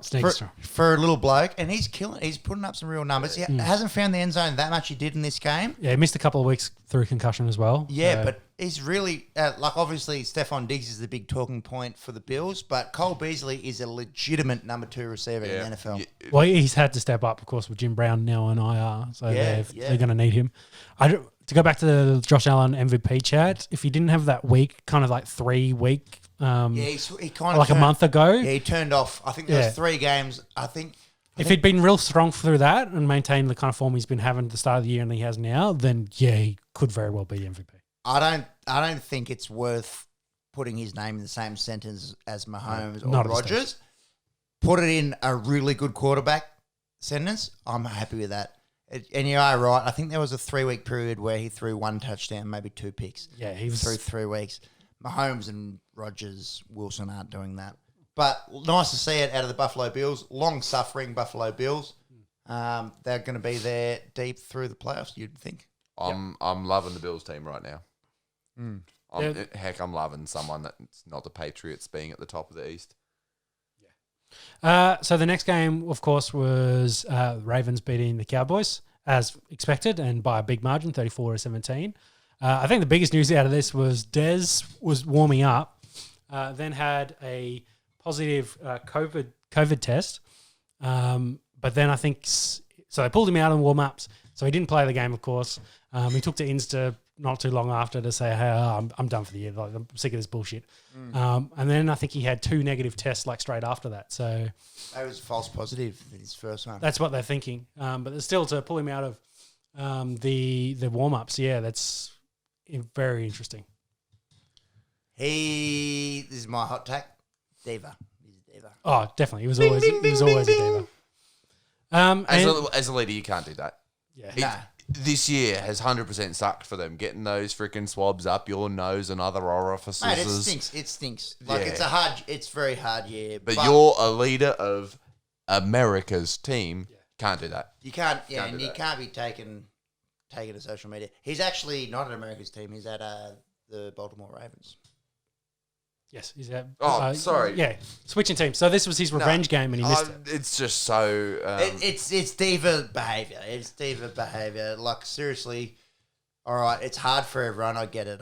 But to get out there and say I'm done, Suki. After the Ravens have just taken a chance on you. Sorry, Des has been to the Cowboys and he's for played so 2 long. games. So yeah. It's ingrained in my system. Yeah. Baltimore Ravens keep their season hopes alive. It's going to be very difficult in that AFC North, but it will probably have to win out from here, you'd say. Yeah, you'd think so. Maybe sneak in depending on the numbers and what happens with the playoffs, but they're outside looking in at the moment. I'm not buying the Ravens team this year. No. To finish off the start of this round, to finish off, we kind of talked about it, the Thursday night game, the Rams smoked the Patriots. Yeah. Cam was bad, and they started to sit him, I think, for most of the fourth quarter. Didn't look too bad. So we'll see what Patriots do, whether they move forward with him or not. Cam Newton, excellent running quarterback. Cam Newton, passing quarterback. 10 plus touchdowns, I think, this year already. I think maybe 12 or 13. Yeah. Like passing touchdowns. Ridiculous numbers. Cam Newton, the passer, garbage. Yeah. Garbage. And it pull it into a more Tim Tebow role. Yeah, I don't think. Well, is he in Bill Belichick's long-term plans? Doubt it. Highly doubt. Only signed a 1-year deal. Yeah. I'm just going to go blow my nose for real quick. All right, right. So start running through week 14. We're right back. I can take it away from here. Pappy, need you to step up here because there's only two of us. Yeah. Jacksonville Jaguars take on the Tennessee Titans. I tend to think the Titans should win this pretty comfortably. Should do, but especially if you can follow on from the Jaguars' perspective of what the Browns did last week. Defense holding them out and getting a quick start. They're going to need that. And shout out to the Aussie, Adam Gotsis on the Jaguars team. Do some good work stopping Derrick Henry this week. One of the few Aussies to ever play on the defensive line in the NFL. Shout out to Adam Gotsis. Buccaneers, Vikings. Vikings season is still alive. Bucks, you'd think, should take care of business here. Yeah, but they've been looking much more mortal over the last couple of weeks. Since when, was it 4 weeks ago where they dished the Packers? Yeah. Since then, they've looked very mortal. Tom Brady looks a little bit old. There'll be a team that'll come good in the playoffs if they get there. There's some competition to get there because of the experience and the depth of the team. But they've just got to click. They're not clicking like we kind of hoped that they would. And I think if the Vikings... With the best receiving core ever. Yeah. Like if the Vikings can find a chink in that armour, I may actually go the Vikings on that one. I'll say Bucks, but this should be close, I reckon. Yeah, but the Bucks aren't blowing anyone out, which is kind of disappointing for the caliber names on the team. The Dolphins and Chiefs up next. You'd think the Chiefs do this pretty comfortably. Yeah. I think they might get out to an early lead and then maybe take the foot off the pedal a little bit. Yep. They're the best team in football. Yep. I reckon it'll be a fun one to watch. I hope that is an air raid show because I want to see Tua showing off his skills. Would love to see it out of Tua Tagovailoa. Any good? Close enough. The pronunciation, dude, is better than what I could do. Thank you. Tua tongue twister veloz. It's so it's a silent NG. Tagovailoa. Tagovailoa. Tua, if you're listening, shout out. Panthers, Broncos, probably not a big game in terms of playoff implications. No CMC in this either, so he's still hurt. CMC, Mike Davis going to take the bulk of the handoffs for the Carolina Panthers. Panthers still hurting at on their offense with a couple of players out from COVID. Yes, they had COVID this week, so I'm going to go Denver here. Yeah, I think Denver's a sneaky in this. This is a good opportunity for Denver to get some W's under their belt. I'd love to see what the unders are because I don't see a lot of points getting scored there. Nah. Bears, Texans. I want to go Texans. I like that. out of both of you. The Bears are the biggest pretenders in the NFL. Every year. They're the same. Every year. If they're going to keep starting Trubisky, they're... Could you imagine being in, you're working class, you're Chicago. You put in 40 hours a week. All you live for is Sunday afternoon. All you want to do is see the Chicago Bears triumph. And you could have had Pat Mahomes. Or Deshaun Watson. Or anyone other than Trubisky. Anyone other than Trubisky. Because if they didn't have Trubisky, look at the following drafts that they could have picked up a quarterback. Deep breaths, boys. Deep breaths. Deep breaths. That's all I can say. I don't know why they picked Mitch. I think Mahomes had good numbers and Watson. Well, Watson played for Clemson, so why didn't you pick Watson? Yeah, why didn't you pick Watson? Sometimes they get it right, and sometimes they get it painfully wrong. They could have picked any of the quarterbacks in the last 3 or 4 drafts. Yeah, cold it is in Chicago in wintertime. Sucks. It sucks. Oh. Yeah. Sending much love to the Windy City anyone out there that's fucking struggling, just wake up tomorrow and think we could add Pat Mahomes. Is that meant to be support? Yeah. No, it's meant to kind of rub a little bit of salt. Yeah. A little bit of salt in the wounds. Making some Get in pork your crackling. car, go to Kansas, and pick a new team to follow. He's really There's good. a suggestion. There's a bandwagon. He's really good at football. Get on a wagon, leave Chicago, and never come back. The people of Chicago, people used to have to get in wagons and walk across the United States. I hope that's uplifting for you because That's your future. you could have had Pat Mahomes. Moving on, we got the Giants and Cards. This one, surely the Cards have got pretty... Oh, mate, the Giants, they're just done Seattle in Seattle. Yeah.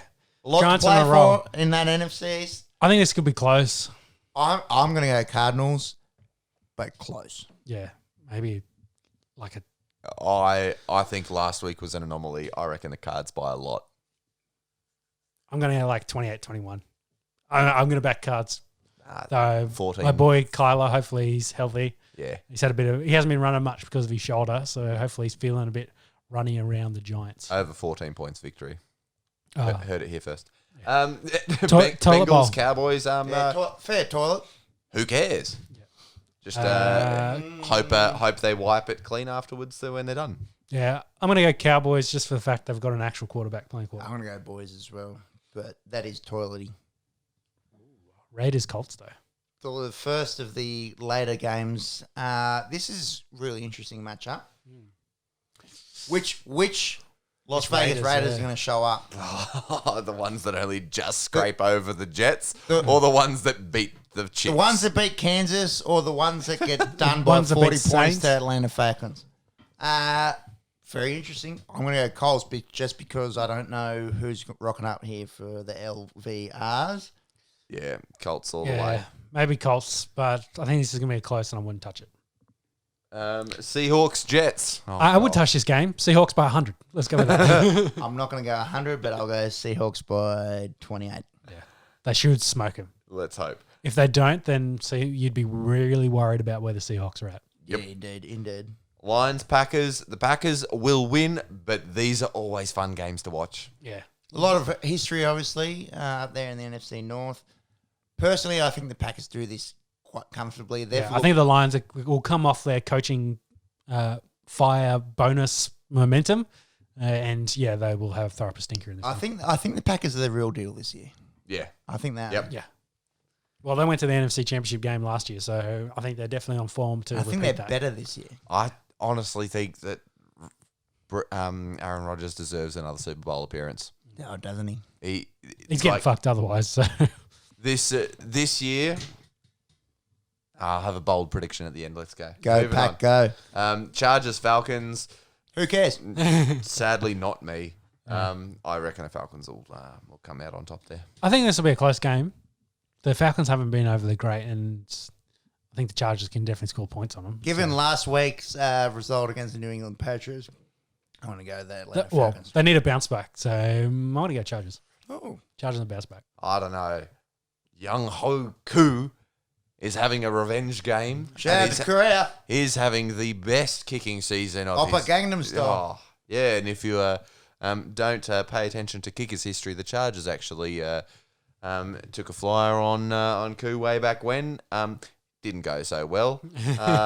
And so I reckon that the Falcons won't score any touchdowns. They could be on the 1 yard line and go, let's just give it to Koo. Give him a field goal. So there'll be 20 field goals for the Falcons and the Chargers might score 2 touchdowns. All I heard out of that was the Chargers could have had Mahomes, but they had. Okay, an actual fun game, I reckon. The 49ers, This is a Washington. really, actually massive matchup. Yeah, Washington needs a win big time. They've Both got to keep that teams going. really vying for a playoff spot there in the NFC. Obviously, Washington in a pretty ordinary NFC East. The 49ers in an absolutely stacked NFC West. Wild card. This is Could still technically make the playoffs. So. This is a really interesting matchup. Really interesting matchup. Both teams will be vying for a win there. Both pretty good defenses. From what I've seen out of Washington, I've been a big naysayer. I want to go to the football team here. I want to go to the football team. I'm back in Washington. Yep. I'm on board with Washington. They've We're on the got my bandwagon vote. here. They knocked off the 11-0 Steelers. Watch them go out and lose this game by 4 points. Eagles The Saints. Esky is on the bandwagon. Eagles Saints. Saints by a bit. Jalen Hurts It's probably the going to start. Yeah, confirmed. He's going to start. He actually didn't look too bad in his starts. The couple of drives he did towards the end of the game against the Packers, I think it was last week. It was against Packers. Anyone catch that Aaron Rodgers talking to Carson Wentz meme? No, I haven't. It was something like your career came in Wentz. Yes, I think I have heard this. And then he follows it up with, it hurts, doesn't it? It hurts. It hurts. Aaron Rodgers, the forever troll. I wouldn't put it past him to have actually been quoted saying that. So, Look, that's a dad joke. And if Aaron Rodgers was my dad, I'd fucking wake up every morning and thank Allah and, and God and Jesus. my dad is the man. Mm-hmm. Hey, it's coming to Christmas. Little baby Jesus, thank you very much. Yeah. Little And baby shout Jesus. out to our Jews out there. Happy Hanukkah. Yeah. So Saints should win this easy. You'd think so. Game of the round, perhaps. Well, the other one next to it as well could be a pretty good game too. So Bill Steelers, of course, as the late game tomorrow. Anyone want a bold prediction? I'm Because I'm gonna going to give it to you anyway. I'm gonna go Bills. Buffalo. Yeah. I'm going to go Buffalo Bills here. Buffalo Bill, Buffalo Bill. It's not that bold if everyone says it, but the Steelers look really ordinary last week. I really like what Josh Allen's doing with that offense. Yep. Gotta Watch keep it out for going. man Cole Beasley. This should be a really good matchup. I'm going to go Buffalo Bills. Yeah. Buffalo Bill, Buffalo Bill. Maybe Got not touch the line in that one either. I'd stay away from it. Browns Ravens. I'm gonna go Ravens in this. It's my sneaky pick. Puppy? Okay, I'm going Browns. And here's why. The Browns offense is going nuts right now. Maybe that's because they're versing trashy teams. Yeah. But the Ravens defense has also been absolute crap. So Browns, come on, Baker Mayfield. Let's put your money where your mouth is. Hang on. Let me try this. I got the power. I'm going to go Cleveland Browns. Cleveland Browns, they're 9-3. The Ravens, they're, 7-5. This is massive game. Massive game. Can't wait to watch it. Baker, show us what you got, brother. It's a bit of hope in Cleveland. Yes. You smell it? Finally. You smell it? Yes. Yeah, I call it the kiss of death. They're going to get pumped by about 30 because of you two boys. Oh, here we go. Yeah. Bit of F1. We'll finish up. That'll finish up our NFL chat, and we'll have a quick look at the NBA, and then of course we'll talk about F1. Quick bowl prediction. Super Bowl. Packers, Saints. Make it happen. Breeze and Rodgers. I want that. That's a NFC Championship game. Yeah, they can't play in the Super Bowl against each other. No. That's rigged. Don't know if you've heard. As an NFC Championship game, I really like that. Yeah.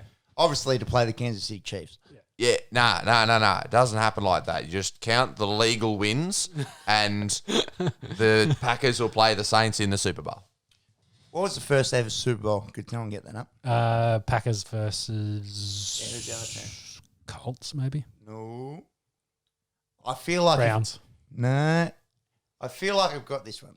I feel like it was Packers and Chiefs.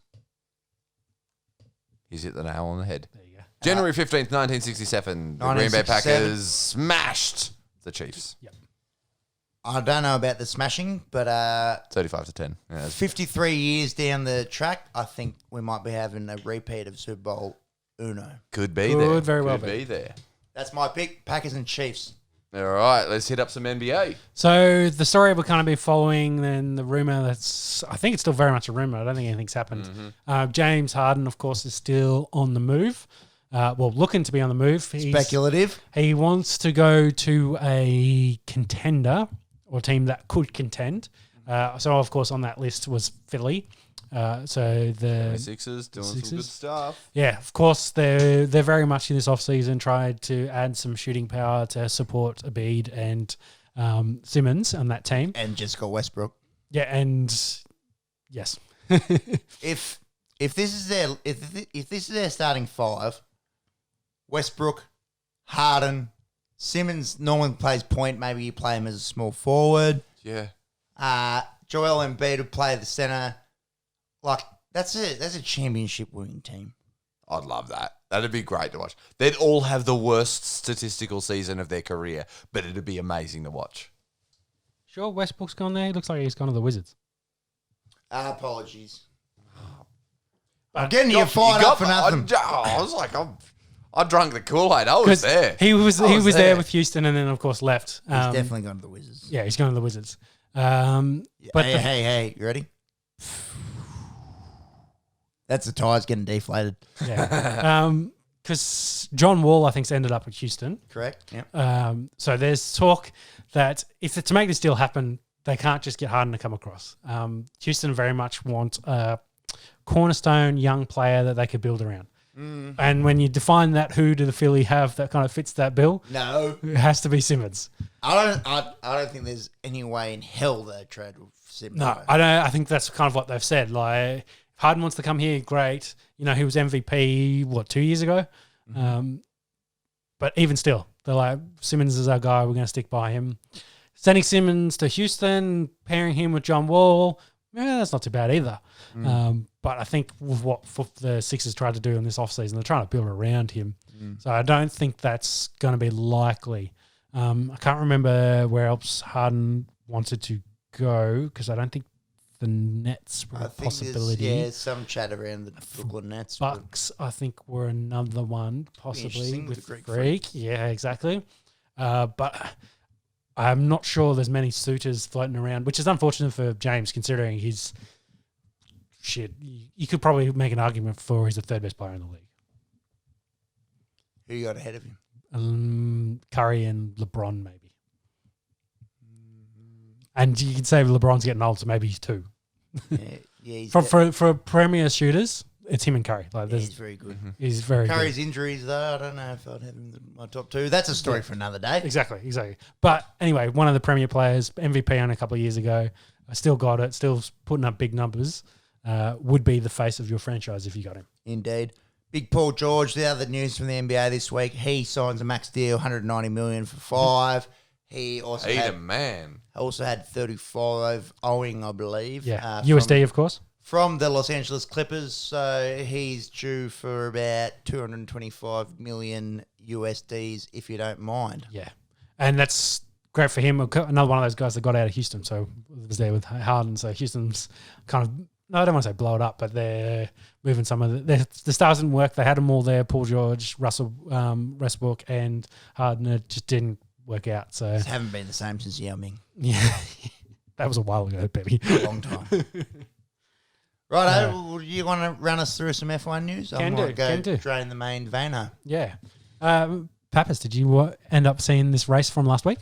Just the highlights on this one. What is slightly concerning is the number of crazy crashes that are happening with flames involved. Yes. Not a big fan of some fire on my cars. Yeah. Unless it's coming out of the exhaust. Don't mix very well. Yeah. And so the notes I'll run through it. So Bottas was pole, Russell was second, and our boy Ricardo was seventh. On the first lap, Verstappen and Leclerc both, each other out. It's who comes through. I think it might have, was it Stroll? No. Oh, fuck, I fucked this. I think, no, it was Leclerc. Leclerc comes through early, hits Perez, which causes Perez to spin. Verstappen tries to avoid, but then gets caught in the gravel and goes straight into the wall. So Verstappen and Leclerc are both out of the race. Of course, Perez spins. Then they take an early pit stop to change his tyres because I think he probably had a little bit of damage. Yeah. So he's now last after that lap. So following Perez, he was then 10th by lap 20. During that first kind of pit stop period, Ricciardo stayed out for the first pit and missed out on the undercut that came. So he actually lost a spot to Kvyat. I think that was around a very short virtual safety car as well. Yeah. The call was very late for Ricciardo as well. So he'd actually already passed the pit entry, so he couldn't have come in. So they're a bit late on that. By lap 40, Perez had made it up to third, but then he has to pit and goes back to ninth, and he's behind his partner, Lance Stroll, who's in eighth. Yeah. And that was around lap 50. So then there's a small virtual safety car, and then Racing Point take full advantage of that. They change up. They stayed out, and everyone went in. So Perez comes up to third and on the 50th lap. Very clever on that aspect because they just had a pit. It's like, okay, look, the race managers did a good job. They're like, we could take advantage of this. So everyone else pits. some stay out. So Mercedes, of course, stayed out for that. Then there's another virtual safety car on the 63rd lap. There's 87 laps in total in this race. So Mercedes tried to double stack, but they completely fuck it up. So I think Russell, he got the same medium. He got a full set of medium tyres, but half of them were his tyres and half of them were Bottas's tyres, which you're not allowed to do. So they got the penalty. So a few of the mechanics I think saw Bottas' name written on the tyres, like, hey, this is. So they had to. He got it done, and he went out and left. So then they're trying to do Bottas's tyres, but they've mixed it. So they take Bottas's tyres off, put his old ones back on. So Bottas goes back out. He's in fourth by this point, and Russell's in fifth. And throughout this, so Perez is now first. So of course Russell has to then repit, gets real fresher tyres, and is absolutely smashing it through the field. He makes it up into second, but then gets a puncture. That's the pit again. So he goes back out on 15th from that. So the final result, Perez ends up first. So he was last after the first lap and then made it all the way back to first and wins the race for his first podium in F1. Ocon finishes second, and I think that might have been his first podium as well. Lance Stroll, Racing Point. So Racing Point finished 1 and 3 and are very much in the hunt for third place in the Construction Championship. Bottas and Russell finished 8th and 9th. So Russell managed to catch all the way up and was behind his teammate Bottas. Bottas was 4th and then fell back as everyone took him over because he was on hard tyres that had done like 50 laps. So again... you got to feel for him. Like he probably could have finished somewhere close to the podium if they hadn't have screwed up their pits. Yeah. But this is where it comes down to like the driver's skill. These are all incredible drivers. But the race managers and the people behind the scenes really had such a play in the overall rankings at the end of this race. Like if Mercedes hadn't screwed things up, they're closer to a podium finish, maybe even up there because they get out of some of the congestion. If they go smoothly in their pit stop, they're 1 and 2. Yeah. Like Russell wins the Grand Prix. Racing Point, like very, very clever management of the race. Yep. Great strategy going and taking advantage of all of the little mishaps along and the way. like Perez's car taking a significant bump from Leclerc on the first lap to then finish the whole race was impressive, of course, to their building. So the story that came out of this, of course, was Russell gets his first points in F1. And there's talk about whether he will take Bottas's spot because Hamilton and Bottas both not under contract for next season, so Mercedes still decide what they're doing. Russell is a Mercedes driver, but loaned out to Williams so he can get some time. Very young. Bottas, I think, is 31 or 32. Russell, of course, 22. 20, yeah. So following this race, it's fueled all the rumours like, hey, Russell did really well in Hamilton's car. He'd probably do really well in Bottas's car next year. It's kind of fueled the rumours that maybe Russell will take this spot away from Bottas. And as a kind of a reaction, Bottas has cleaned out all the mentions of Mercedes and that from all his socials. So there might be some stuff going on in the background that Bottas is going to lose his seat. And there's not many seats left elsewhere for Formula One drivers. So, yeah, could miss that. But he's too good not to find a team. Well, like Perez, for example, who won this race, doesn't have a seat for next year either. Yeah. So, and he is the first Mexican to win a GP in 50 years as well. But there's only 20 seats, and there's a lot of really good talent, a lot of young talent coming through. It's hard to maintain it, unless you're Fernando Alonso, who you can take a couple of years off and then walk straight back. He's 50, isn't he? Yeah. But he just took long service leave. He was like, guys, jokes, I'm back. Yeah, back at his former, they're not a club. Not brand. What do you call them? Team. Yeah, team. I'm like, what are you talking about? Brain fart over here. Yeah. So back at the team he won the World Championship with and being in Renault. So final bit of F1 news is a race on this evening in Abu Dhabi. I'm actually not... Brilliant track in Abu Dhabi. Yes, brilliant lovely track. Looks like Verstappen is 1. Bottas is a 2. Hamilton's going to be a 3rd. Lando Norris is up there. Where's our boy Danny Ricciardo? Who's down on 11th. Renault having a bit of a rough go of it of late. After they not last week, but the week before that, I think they were 3rd and 5th or something. And Racing Point didn't score any points in that race. So, yeah, there's a big battle going on for the third position in the Construction Championship behind, of course, Mercedes and Red Bull. And I think it's for each position, it's like $10 million difference from when you finish for your, I don't know, whether it's money they give you or it's money for next year, but that's the talk. Dang. Yeah. So no one's feeling sorry for their bank accounts. No. $10 million for, $300 million teams. So, yeah. So that wraps up the F1 news. There's a little bit of news in the UFC and boxing world. We might start with the boxing chat. Yes. It's been fun this week. Yeah, it's been officially made that Logan Paul will fight Floyd Mayweather in an exhibition match. Is this an insult to boxing, or is it going to be incredibly interesting viewing? Mayweather's just going to smoke him. He's going to smash his face in. It doesn't matter that Logan is, 6 inches taller than him and about 30 kilos. The talent is so different. I'm going to play devil's advocate here. No.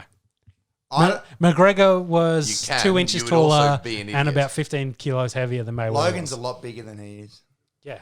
But McGregor's a lot more talented than Logan is. Correct. And Mayweather still smoked him. So this is not even in the realm of possibility. So it's just entertaining. I've answered my own question, haven't I? Yes.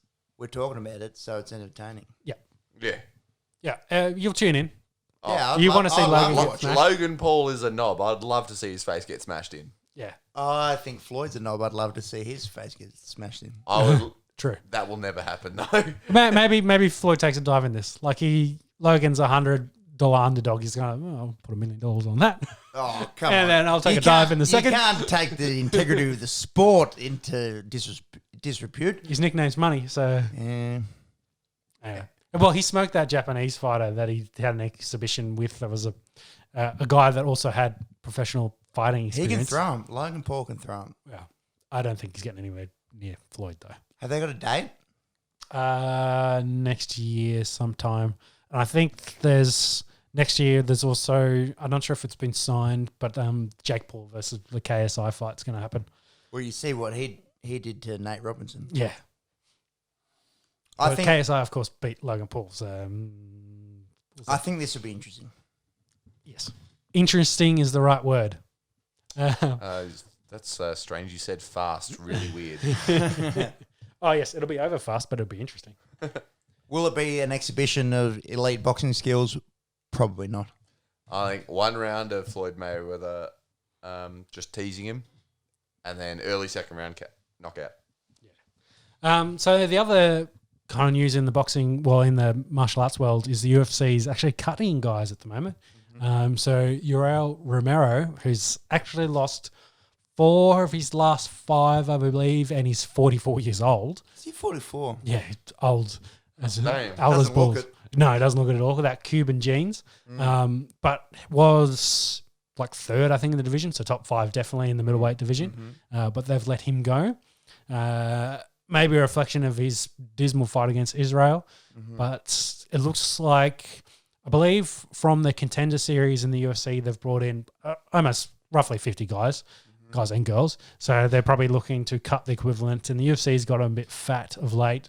So they're looking to cut a bit of weight. So Romero is probably one of the biggest ones. I've forgotten her last name. Rachel, one of the chicks, one of the hotter UFC chicks. You can't say that. She got cut as well. Well, she had a bigger following than her record probably alluded to. So you're saying she's a shit hot MMA fighter?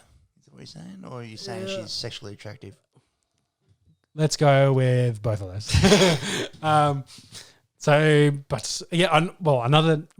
Another name that mainstream knows about. UFC fighter that, of course, got cut. Yoel getting cut's massive. Like, he is a legitimate scary person. Yeah. So I think there's talk, especially leading up to Christmas, there could be a lot of more guys looking for new jobs elsewhere, which, great for Bellator. They can pick up some high quality talent and then post it straight in there. But who really gives a fuck about Bellator? Yeah, there is that problem, of course. What about a little bit of soccer? Yeah, so moving on to the EPL, I think they've Have they finished the Champions League? I know there was a big round of Champions League stuff. So the group stage is done. Done, yeah. Do you want to tackle that first? Because I think Man got knocked out, didn't they? United? Yeah, United. Ooh, I don't know about that. United. Yeah, they're gone. Yeah, I thought that was the case. There was PSG and Leipzig goes through there.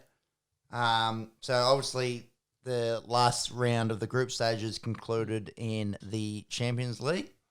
Probably the most interesting game out of this, Juventus smoked Barcelona at home. 3-0. Was Messi playing for him though? I think Messi played. And Ronaldo really got the better of that. It should be an interesting round of 16. Pretty much the usual suspects. I suppose the Smokies are Atalanta and Borussia Mönchengladbach. Hopefully I said that right to all the German listeners here on the German Esky. clubs have been good. Yeah, they have been. They have been. Do I see anyone outside of Juventus, Real, Barca, Bayern Munich winning this? Probably not, but will be interesting viewing. So if we take a quick look at the EPL and following Manchester City, Manchester teams, United's actually taken over City, and they're both, I think City's come back one from where we said last time, and Man's come up 3. Yeah. So they're now 8 and 9. So United are Played out a City's 0-0 9. draw last night. Not the most entertaining of games. Tell you what, them Spurs, they're looking pretty good. I think Son has got 11, 12 goals. Yeah. He's really going well. He's always been great for them for a while. Looking at that table, I think Tottenham can win it. I think Liverpool can win it. I think Chelsea can win it. City being good. I think it's 3-horse race. Yeah. I don't think West Ham. Oh, God, no. No. Southampton, Everton, United, forget about it. Yeah. One of these two may sneak up, but I doubt it. Yeah. But I wanted to mention this, though. I think it's Spurs, Liverpool, Chelsea. What do you think of this? Yeah, Arsenal, they stink. Behind Leeds have only just come up. They've been really bad. Obviously, it's still early. Like, it's not even a third of the way through the season. You'd think that they would claw their way back up, but yeah, they're not playing European football this year. And Sheffield United's having one of the worst seasons ever. Yes, and that continues. Mm-hmm. So, quick look at match day, which I think is tomorrow. So there's half of it. So half of the game's been played already. Leeds went down to West Ham. Villa got the win against the Wolves. Yep. Newcastle United done WBA.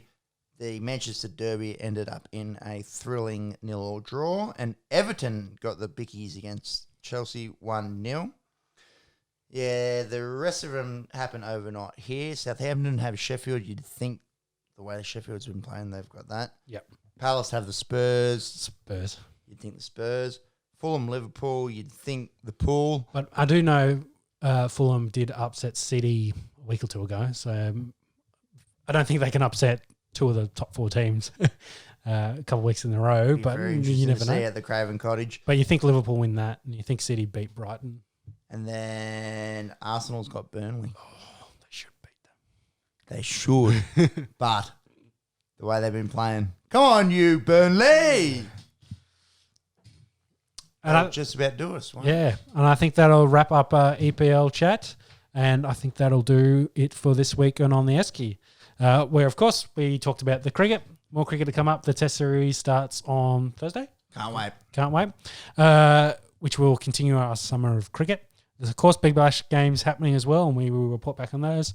There's a little bit of news in the NRL. AFL draft, of course. I think AFL might go a bit quiet now as we get into the Christmas period. You think so? Yes. No more rugby as well. Rugby is done. All the international rugby is done for the year and probably for the foreseeable future. Thank God. Yeah. And, of course, we will follow the NFL, probably the only major sport that plays a lot over Christmas. NBA should be picking up, I believe, yeah, before Christmas. Yes, they start their season this week. Yeah, weekend. normally they'd be fucking 6 weeks in. But I think the first game's this weekend. I think they're picking up. Yeah. So we'll have a little bit to discuss there. Obviously, very early on in the NBA year, but will be nice to watch a little bit of considering their season finished 2 months ago. So, or even less than that, maybe 6 weeks. Big turnaround. And the soccer will continue. So a lot of NFL, a lot of soccer, a lot of cricket. Yeah. UFC 256 on Sunday week. Our time. Yeah. Last big card, I think, before the New Year's card. The featherweight championship belt on for that. But yes. Always plenty to discuss. Definitely. Heaps of sport. Thank you, boys. Thank you. Pappas is still awake, so he's still here. I'm amazed. Yes. I'm amazed. Who put money on me staying awake? Hey, I'll put the house on it. Hey, for the boys. Yeah, for the boys. Thank you, boys. We'll see you next week. Talk to you all next week. Bye.